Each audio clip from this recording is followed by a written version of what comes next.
Hello there, my fine viewers. Today I will be teaching you how to make a hard-boiled egg. First things first, you want to make sure that your burner is turned to the highest possible setting, very much like your roommate in college after finals week. Now that your burner is turned on, you will stare deeply into the burning eye of Sauron that is now gazing into your soul and causing you to rethink your life decisions. Tell me, what brought you to this moment? Was it truly hunger, or was it just ambition?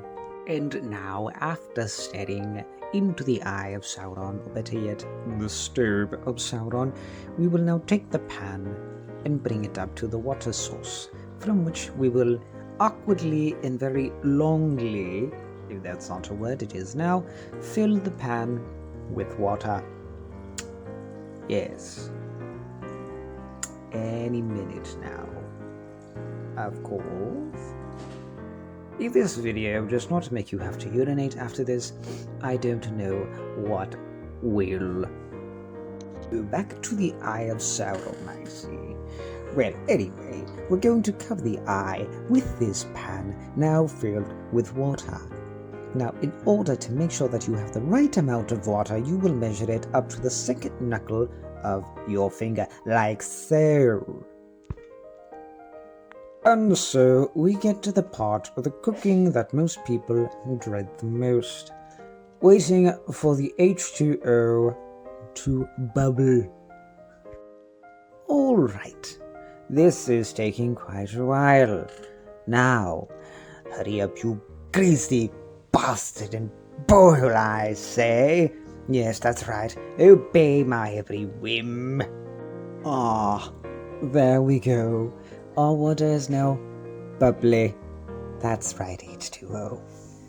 Now you know who's your daddy. I'm so proud of you for listening and obeying your master.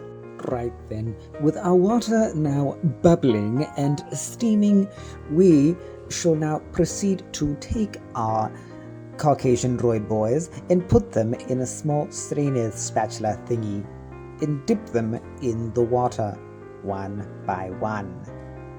We will gently put them in the water and let them boil, which is the next step up to have our eggies ready for consumption. Yes. Very well then, with our chicken caviar now taking a boiling hot bath, I will now set my timer. Excuse me as I try to figure out what the heck is on the pad. I seem to be forgetful. For a slightly firmer yolk, you will set your timer to 8 minutes. Everything now set in your Caucasian droid boys in the boiling water, you will now take the dial on the stove and turn it to mid, like your performance on your last exam.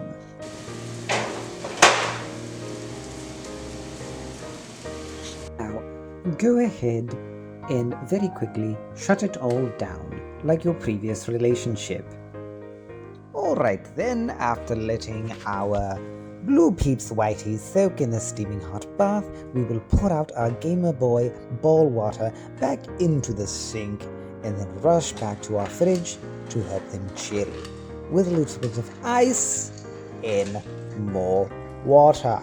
We will then proceed to sit them on the counter long enough to think about what they've done before we do as Robert Ross would say, beat the devil out of them, and then peel away the tough outer layer in order to show the eggie that it is more than fine to be vulnerable. Very well then, after letting our little egg bits sit on the counter once more, we will then, with the dexterity of a drunken sushi chef, position them properly, making sure that they don't roll around, and we will proceed to cut them in half, to then land that the center is yellow, and does not in fact taste like yellow snow. Alright then, now that your eggies are uniformly cut in half, you can serve them with whatever you like. I am choosing to serve them with some leftover macaroni salad, putting them lightly and gently into the bowl, on top of the macaronis. Now I would like to add a sauce and or garnish. Yes. So, I will in fact take a little sesame lube and drizzle it very mildly over top to make sure that my eggies are lubed. Afterwards, I shall sprinkle some more sesame on top to make sure it is even more sesame-ish than normal.